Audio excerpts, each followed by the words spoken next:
खबर दिन भर आप देख रहे हैं और आपके साथ मैं हूं पुनीत। खबरों की शुरुआत बड़ी खबर के साथ। रायपुर से बड़ी खबर यह है कि केंद्रीय गृह मंत्री अमित शाह रायपुर पहुंच चुके हैं, राजधानी पहुंच चुके हैं। बीजेपी मुख्यालय अमित शाह पहुंच गए हैं और बीजेपी संगठन की बैठक में अमित शाह बस शामिल होने वाले हैं। बैठक तो पहले से चल रही थी।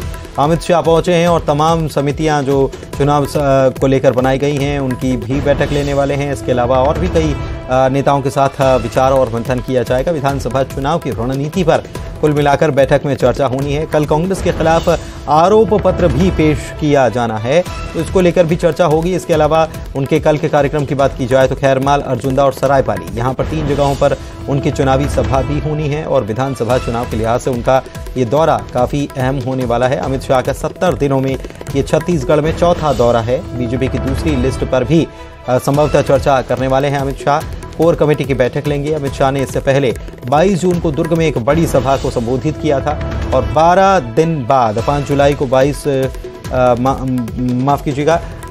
इसके बाद 22 जुलाई को वे रायपुर आए थे और अब करीब 40 दिनों के बाद शाह का फिर से रायपुर दौरा हुआ है। प्रदेश बीजेपी प्रभारी जो हैं चुनाव प्रभारी ओम माथुर, प्रदेश चुनाव सह प्रभारी डॉक्टर मनसुख मंडाविया, क्षेत्रीय संगठन महामंत्री अजय जामवाल, प्रदेश संगठन महामंत्री पवन साय, पूर्व मुख्यमंत्री डॉक्टर रमन सिंह, प्रदेश बीजेपी महामंत्री केदार कश्यप, ओपी चौधरी और विजय शर्मा समेत अन्य नेताओं के साथ चुनाव को लेकर चर्चा करेंगे अमित शाह।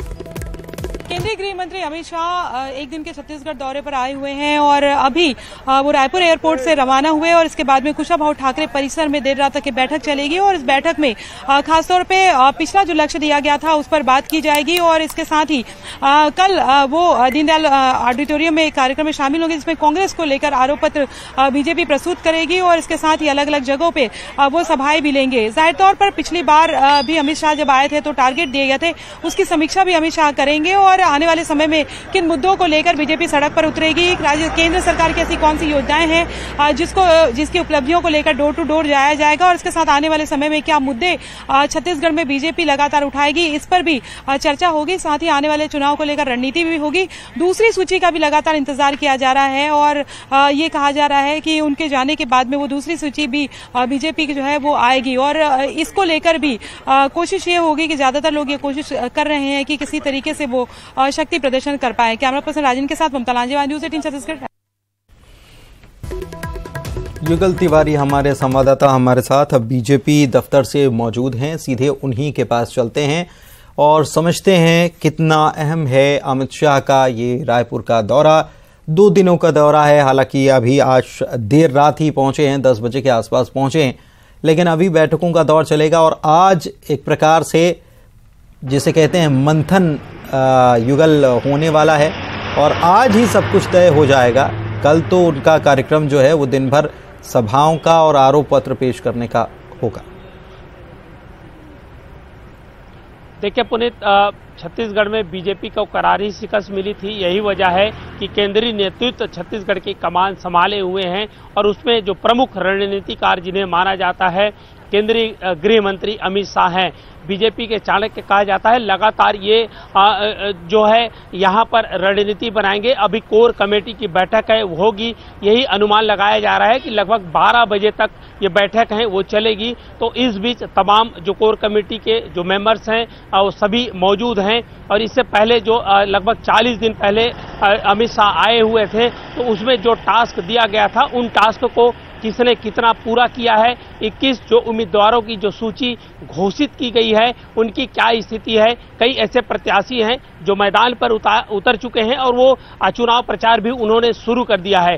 तमाम ऐसी रणनीति है। इसके अलावा पुनित ये कल आरोप पत्र दाखिल करेंगे राज्य सरकार के खिलाफ और उसके बाद 3 स्थानों पर महासमुंद में जाएंगे और महती सभा को संबोधित करेंगे। ये कहा जा सकता है कि महासमुंद जिले के लिए ये चुनावी आगाज है और ये तमाम रणनीति है यहाँ पर बनेगी। बीजेपी के तमाम दिग्गज नेता यहाँ पर मौजूद हैं। जो यहाँ के प्रभारी है ओम माथुर मौजूद है, मनसुख मंडाविया मौजूद है, तमाम बड़े नेता यहाँ पर मौजूद हैं और देर रात तक ये बैठकें चलेगी। बैठक का दौर चलेगा, उनके बाद फिर से टास्क दिया जाएगा और जो सूची पे जो नामों की सहमति बनी है तो हो सकता है उसके जाने के बाद या कुछ दिनों बाद बीजेपी है दूसरी सूची, दूसरी लिस्ट है वो जारी कर दे। जी, दूसरी सूची, दूसरी लिस्ट जारी कर सकती है। पहली लिस्ट जो जारी हुई 21 प्रत्याशियों की, उसके बाद तमाम नेता जो हैं केवल उन 21 सीटों पर नहीं बल्कि बाकी राज्यों के तमाम विधायक जो हैं वो पहुंच चुके हैं, काम कर रहे हैं।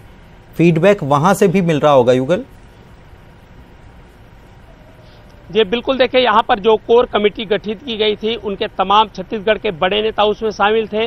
सभी बड़े नेताओं को विधानसभा भेजा गया। इसके अलावा 57 जो विधायक थे, झारखंड के विधायक थे, उत्तर प्रदेश के विधायक थे, सभी तमाम जो विधायक वो आए थे, सभी जाके उन्होंने जनता के क्या राय हैं वो जाने, किस तरह से फीडबैक है। नामों को सुझाया है। कई ऐसे विधानसभा सीट है जहां से सिंगल नाम भेजा गया है, कुछ जगहों पर 2-3 पैनल बना करके नाम भेजा गया है। कुल मिलाकर सहमति 56 सीटों पर बन चुकी है। हो सकता है कि सेकंड जो लिस्ट जारी हो उसमें 30 उम्मीदवारों के नए नाम हैं वो जारी कर दिए जाएं। तो ऐसे सीट हैं जो सी कैटेगरीज के होंगे जिसमें अधिकांश सीटों पर बीजेपी को हार हुई है, और उन 15 सीट जहां पर बीजेपी को जीत मिली है तो उनका बाद में ऐलान होगा, वो बीजेपी के अच्छे सीटों में गिने जाते हैं। तो ये कहा जा सकता है कि अब जो प्रत्याशियों के जो चयन को लेकर के खाका तैयार कर लिया गया है। सिर्फ अगर घोषणा करना है तो सूची जारी करना है, और एक मनोवैज्ञानिक, जैसे कि चुनाव में होता है, युद्ध में होता है, एक युद्ध की तरह है। बीजेपी उसे बिल्कुल सधी हुई रणनीति के तहत लड़ रही है। छत्तीसगढ़ में इन सीटों को जीतना, छत्तीसगढ़ में सरकार बनाना बीजेपी की पहली प्राथमिकता है, पहली प्रायोरिटी है। इससे पहले भी जब बैठक की है तो साफ तौर पर कह दिया गया था कि एकता के साथ चुनाव लड़े। तो बीजेपी उसी मोड पर अभी चल रही है, और फिलहाल अभी बैठक है वो देर रात तक चलेगी। जी आप नजर बनाए रखिए इस बैठक पर, देर रात बैठक चलने वाली है। शुक्रिया फिलहाल युगल इस जानकारी के लिए। और इधर एक बड़ी खबर और आपको बता देते हैं, और ये खबर एक तरफ रायपुर की खबर आपको बताई, भोपाल से बड़ी खबर आपको बता रहे हैं। चुनाव प्रबंधन समिति की बैठक जो है उधर भी चल रही थी। बीजेपी चुनाव प्रबंधन समिति की बैठक समाप्त हो चुकी है। चुनाव प्रबंधन समिति की बैठक के बाद भूपेंद्र यादव जो हैं उन्होंने कहा है कि कल भोपाल से यात्रा के लिए रथ रवाना हो जाएंगे। 2 तारीख है, उन स्थानों के लिए रवाना होंगे जहां से यात्रा शुरू होनी है, जन आशीर्वाद यात्रा। 5 रथों का कल शुभारंभ हो जाएगा, और ये यात्राएं अलग अलग रथों की जो हैं इसमें केंद्र और प्रदेश के नेता मौजूद रहने वाले हैं। केंद्रीय मंत्री फग्गन सिंह कुलस्ते ने बयान दिया है, कहा कि एक साथ चुनाव होते हैं तो अच्छा होगा, सभी को काम करने का पर्याप्त मौका मिलेगा। ये अभी तक का पार्टी का महाजनसंपर्क अभियान है, और 3 तारीख को हमारे राष्ट्रीय अध्यक्ष माननीय नड्डा जी जन आशीर्वाद यात्रा का शुभारंभ करेंगे, और इसके साथ साथ कल यहाँ से 5 जो हमारे जन आशीर्वाद यात्रा के रथ हैं वो रवाना होंगे। वो रथों को यहाँ से पूजा करके भेजा जाएगा। साथ में रथों के साथ साथ जो हमारा इस यात्रा का जो सॉन्ग होगा, गीत होगा, वो भी उसकी लॉन्चिंग होगी। चलिए बढ़ते आगे और बात अगली खबर की करते हैं। 4 सितंबर को कांग्रेस की बड़ी बैठक बुलाई गई है। कांग्रेस में स्क्रीनिंग कमेटी के सदस्यों की संभागवार बैठक होगी। 4 सितंबर को सांसद, पूर्व सांसद, विधायक, पूर्व विधायक और एआईसीसी मेंबर के साथ बैठक रखी गई है। कांग्रेस ने हर एक संभाग के लिए समय तय कर लिया है। सबसे पहले उज्जैन संभाग की बैठक होगी, फिर इंदौर की बारी आएगी, इसके बाद सागर, रीवा, और फिर शहडोल के बाद फिर जबलपुर, ग्वालियर, चंबल, नर्मदापुरम और फिर भोपाल की बैठक होगी। स्क्रीनिंग कमेटी की बैठक में उम्मीदवारों के नामों को लेकर रायशुमारी की जाएगी। स्क्रीनिंग कमेटी की बैठक के बाद संभावित उम्मीदवारों के नाम जो है वो दिल्ली भेजे जाएंगे। एआईसीसी की तरफ से उम्मीदवारों के नामों की सूची जारी होगी।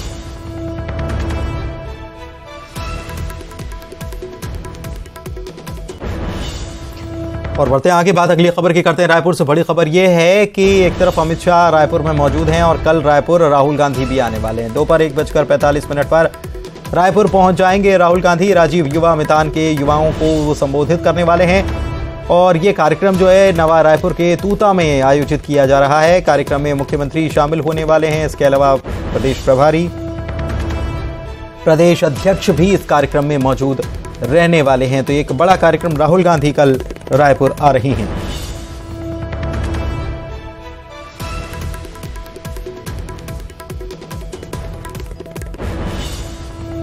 रायपुर से एक और बड़ी खबर बता दें, सीएम भूपेश बघेल ने जायजा लिया युवा मितान सम्मेलन जिसमें राहुल गांधी शिरकत करने वाले हैं, वहां क्या तैयारियां चल रही हैं। इसका जायजा लेने के लिए खुद मुख्यमंत्री यहां पर पहुंचे हैं। नवा रायपुर स्थित मेला ग्राउंड का उन्होंने जायजा लिया है। इस सम्मेलन में शामिल होने वाले हैं राहुल गांधी। कार्यक्रम स्थल पर सुरक्षा के संबंध में वरिष्ठ अधिकारियों से उन्होंने जानकारी ली और आवश्यक निर्देश दिए गए। इस मौके पर दीपक बैज प्रदेश अध्यक्ष जो हैं वे भी मौजूद थे।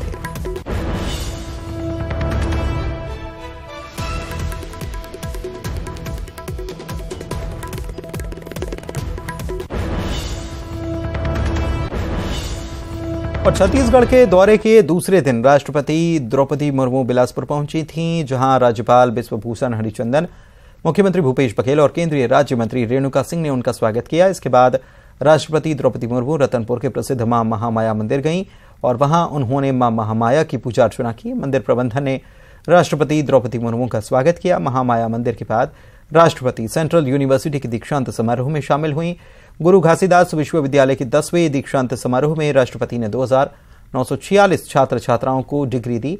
डिग्री पाने वालों में 60% छात्राएं हैं। इस पर राष्ट्रपति ने कहा कि महिला सशक्तिकरण की दिशा में बड़ी उपलब्धि है। उन्होंने कहा कि भारत के हाई साइंस एट लो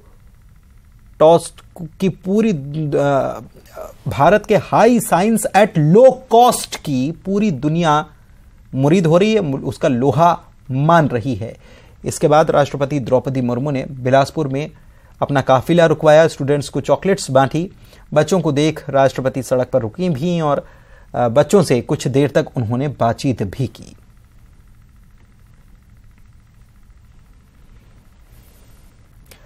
और चलिए बढ़ते हैं आगे, बात अगली खबर की करते हैं। हड़ताली स्वास्थ्य कर्मचारियों पर छत्तीसगढ़ में कार्रवाई अब शुरू हो चुकी है।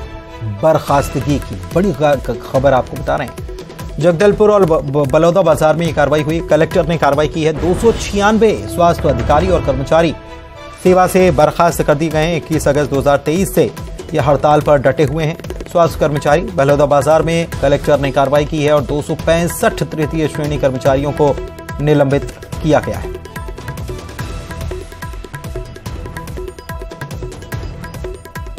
इससे हम स्वास्थ्य अधिकारी बलौदा बाजार द्वारा जो भी हमारे लिए बर्खास्तगी का आदेश निकाला गया है, उससे हम बिल्कुल भी भयभीत नहीं होने वाले हैं।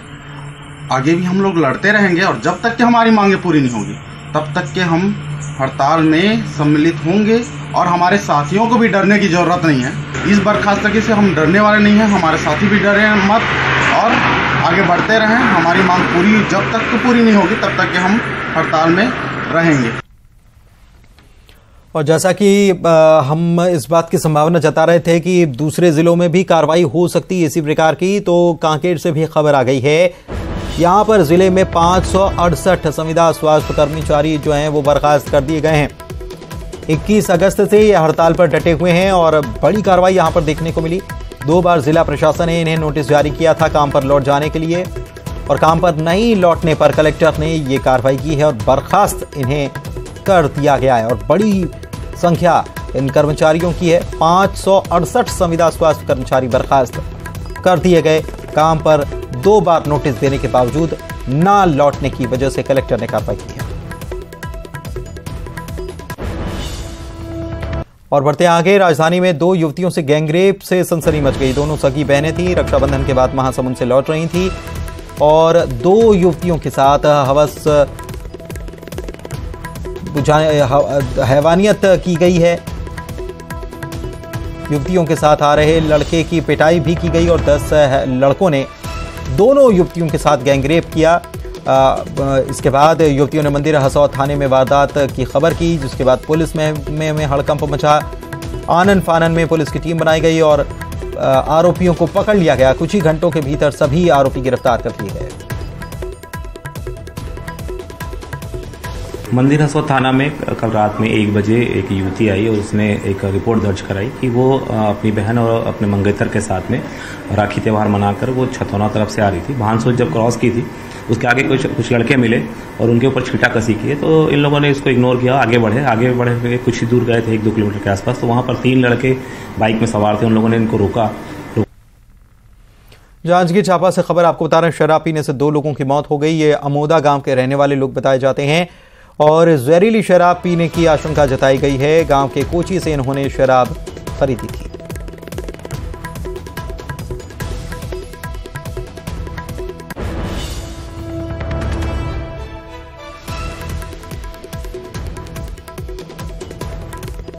थाना नवागढ़ अंतर्गत ग्राम अमोदा में ललिता बाई एवं किरण सूर्यवंशी की स्वास्थ्य खराब होने पर इलाज के लिए अस्पताल ले जाया जा रहा था।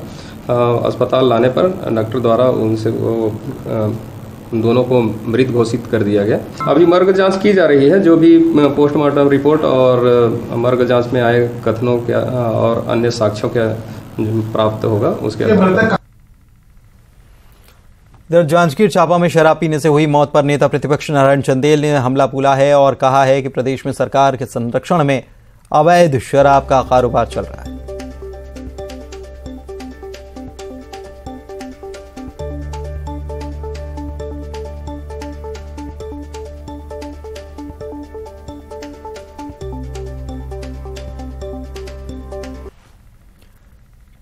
प्रदेश में स्वास्थ्य व्यवस्थाओं को लेकर आम आदमी पार्टी के प्रतिनिधि मंडल ने रायपुर में स्वास्थ्य मंत्री को मांग पत्र सौंपा है। बदहाल स्वास्थ्य व्यवस्था और निजी चिकित्सालयों की लूट पर कार्रवाई की मांग करते हुए आम आदमी पार्टी के कार्यकर्ताओं ने पत्र के जरिए शासन प्रशासन की कार्यशैली पर सवाल उठाए हैं। पार्टी की माने तो डेंगू से लगातार जो मौतें हो रही हैं, इसके बावजूद स्वास्थ्य कर्मचारियों का हड़ताल पर रहना अमानवीय है और इसके चलते निम्न और मध्यम वर्गीय डेंगू पीड़ित मरीज सरकारी अस्पतालों में धक्के खा रहे हैं। आम आदमी पार्टी के मुख्य प्रवक्ता सूरज उपाध्याय की माने तो डेंगू जैसी गंभीर समस्या की अनदेखी ने सरकार की क्रूरतम छवि को उजागर किया है। आम आदमी पार्टी के प्रवक्ता विजय कुमार झा की माने तो सरकार को प्रदेश में तत्काल प्रभाव से स्वास्थ्य सेवाएं दुरुस्त करनी चाहिए। वहीं पार्टी के जिलाध्यक्ष नंदन कुमार सिंह ने स्वास्थ्य सुविधाओं में जल्द सुधार नहीं होने पर प्रदेश व्यापी आंदोलन करने की भी चेतावनी दे डाली है।